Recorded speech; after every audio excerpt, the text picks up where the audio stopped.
सुप्रभात। कक्षा 9 में विषय हिंदी। आज अपन अध्याय संख्या 12 है कैदी और कोकिला, जिसको पढ़ना शुरू करेंगे। कैदी और कोकिला के लेखक हैं माखनलाल चतुर्वेदी। माखनलाल चतुर्वेदी के बारे में कहा जाता है जन्म 1889 ईस्वी में मध्य प्रदेश, जिला होशंगाबाद, गांव बाबई, और इनका एक उपनाम पड़ा था। राष्ट्रवादी कवि होने के कारण एक भारतीय आत्मा इनको कवि के रूप में कहा जाता है। अपन काव्यांश कविता कैदी और कोकिला पढ़ना शुरू करेंगे, जिसमें मैं सबसे पहले इस कविता में कुछ जो कठिन शब्दार्थ आए हुए हैं उनको थोड़ा बता देता हूँ। कोकिला या कोयल को कहा है बटमार, यानी रास्ते में यात्रियों को लूटने वाला ठगों और डाकुओं को जो समूह होता है उसको बटमार कहा गया है। और डेरे में अर्थ लिखा है यानी आवास में। तम का अर्थ लेना अंधकार। हिमकर यानी चंद्रमा, कालिमामयी काली, आली यानी सकी। अब ये पाठ इसका संदर्भ भी लिख दिया है। पाठ्य पुस्तक हमारी क्षितिज भाग 1 से हैं। आपको व्याख्या करनी कैसे हैं एक मैं करके भी दिखा रहा हूँ और व्याख्या को समझाने का प्रयास भी करूँगा। जिसमें यहाँ कैदी और कोकिला पाठ है। लेखक माखनलाल चतुर्वेदी, जन्म तिथि लिख दी मध्य प्रदेश होशंगाबाद। 3 अखबार है इनके, कर्मवीर, प्रताप, प्रभा। इन पत्रिकाओं का संपादन आपने किया है। हिम किरीटनी रचनाएं हैं हिम्मत, तरंगिनी, वेणु, लो, गूंजे, धरा, इनकी प्रसिद्ध रचनाएं रही हैं। अब अपन इस पाठ को पढ़ने से पहले इसका प्रसंग देखना आरंभ करते हैं कि ये पाठ लिखा है, इसका जो मूल किस तथ्य को लेकर ये पाठ लिखा जा रहा है, जिसको समझेंगे कि कवि यहाँ जो हैं, आप कवि की जगह कवि माने।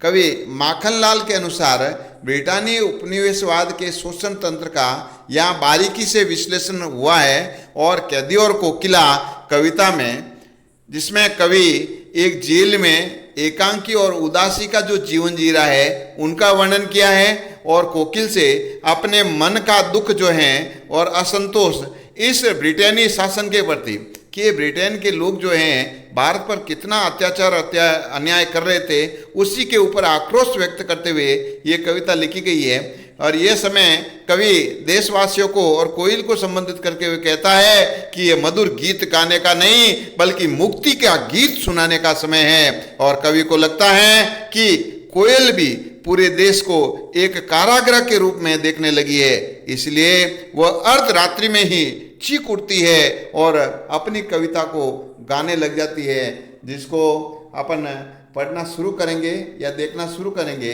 यहाँ सबसे पहले सामान्य अर्थ में देख लेना है। आधी रात का समय है, कोयल गाती है, आवाज से चौंक कर कवि उठ बैठता है और पूछता है, हे कोयल, तुम रह रहकर क्यों चीख रही हो? क्या बात है? तेरे इस गीत में कोई संदेश या कोई बात छुपी हुई तो बताना। कवि उसके गाने को या रात को गाने की आवाज़ को देखकर कुछ पूछना आरंभ कर देता है। और उस पूछने में सबसे पहले कोयल से पूछता है, क्या गाती हो हे कोयल? तुम आधी रात को क्या गीत गा रही हो? क्यों रह रह जाती हो? क्योंकि रह रह के तेरे मन में बार बार ये पीड़ाएं क्यों उठ रही है? हे कोयल, बोलो तो सही, क्या संदेश लाती हो? आपके इस गाने में क्या संदेश छुपा हुआ है? किसका संदेश है? ये कोयल, बोलो तो सही। अब कवि अपनी तुलना, अपनी स्थिति, कवि जेल में बंद है, कवि देश के लिए क्रांति करता हुआ वो आज़ादी प्राप्त करने के लिए देश के लिए जेल में जाता है। और उस समय अब जेल का वर्णन करता है कि ऊंची काली दीवारों के घेरे में, ये जो जेल की ऊंची ऊंची काली काली दीवारें बनी हुई है, इन दीवारों के घेरों के अंदर अब सबसे पहले कौन लोग रहते हैं और किन लोगों के बीच में उस कवि को रहना पड़ रहा है, उसी का कवि वर्णन करते हुए यहाँ कहता है कि उन काली दीवारों के बीच में डाकू है, चोर है और बटमार। बटमार का अर्थ आपको बता दिया कि रास्ते में लूटने वाले जो लोग हैं वो बटमार कहलाते हैं।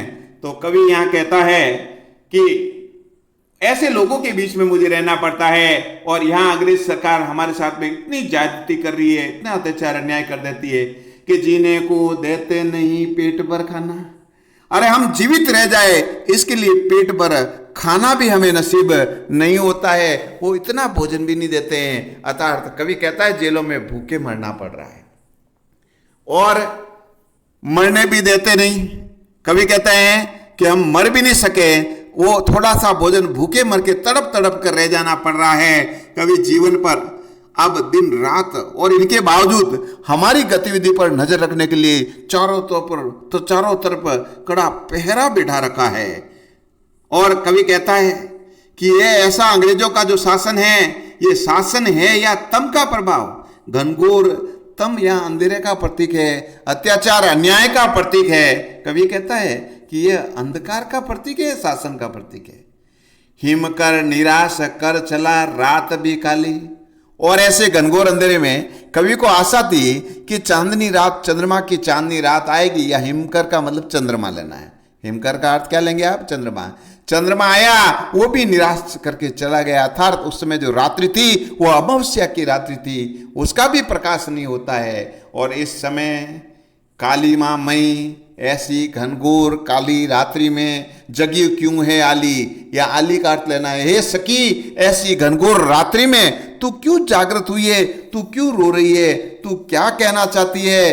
क्योंकि यहाँ यहाँ मूल रूप से कवि कहता है कोयल को ऐसा क्या दिखा जो आधी रात में वो गाना लग जाती है। और इसी बात का भाव मैंने आपके सामने या व्याख्या में लिखने का प्रयास किया है कि हे कोयल तुम स्पष्ट रूप से बता दो।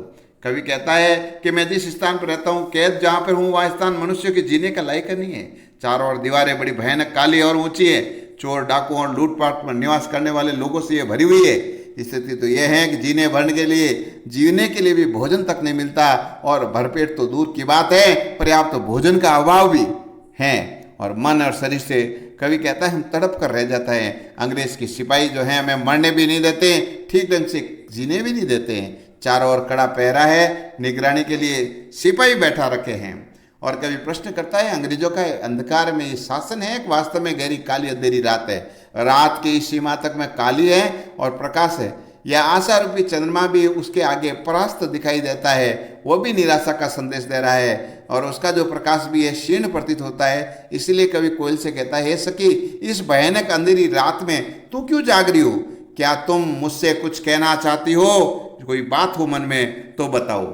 तो ये बात या तक इतना पैराग्राफ हुआ, आगे अपन और पढ़ेंगे। इस पैराग्राफ में विशेष में क्या बिंदु रहा, विशेष में आपको मूल बात लिखनी। पहला बिंदु रहेगा कवि की मूल बात कि कवि ने अंग्रेजों द्वारा जेलों में क्रांतिकारियों के साथ हो रहे अत्याचार को बताया है। और द्वितीय बिंदु में लगा के लिखना है कि कवि की भाषा जो खड़ी बोली है और ओज गुण, यहाँ गुण भी लिखना है। पद तो यहाँ मुक्तक छंद है, साथ में अनुप्रास अलंकार का मूल रूप से यहाँ पर प्रयोग आपको देखने को मिल रहा है। तत्सम तद्भव शब्दों का प्रयोग हुआ है एक बिंदु। इन दूसरे बिंदु के साथ में शब्द शक्ति का भी आप लिखना चाहो तो यहाँ लक्षणा शब्द शक्ति का प्रयोग, लक्षणा और व्यंजना शब्द शक्ति का प्रयोग मूल रूप से कवि यहाँ कर रहा है। देखेंगे अपन तत्सम तद्भव शब्दों का प्रयोग हुआ है। अंत में आपको गृहकार्य के रूप में आज जो आपके सामने ये व्याख्या की हुई है, इस व्याख्या को आप करेंगे। और साथ में एक प्रश्न और बनाया छोटा है, कवि ने किन दीवारों को काली कहा गया है? ऐसी कौन सी दीवारें जिनको काली कहा है? तो आप उत्तर में लिखेंगे जेल की दीवारों को कवि ने काली दीवारें या अंधकार का प्रतीक माना है। धन्यवाद। अपन द्वितीय चरण में इस पाठ को और पढ़ेंगे आगे।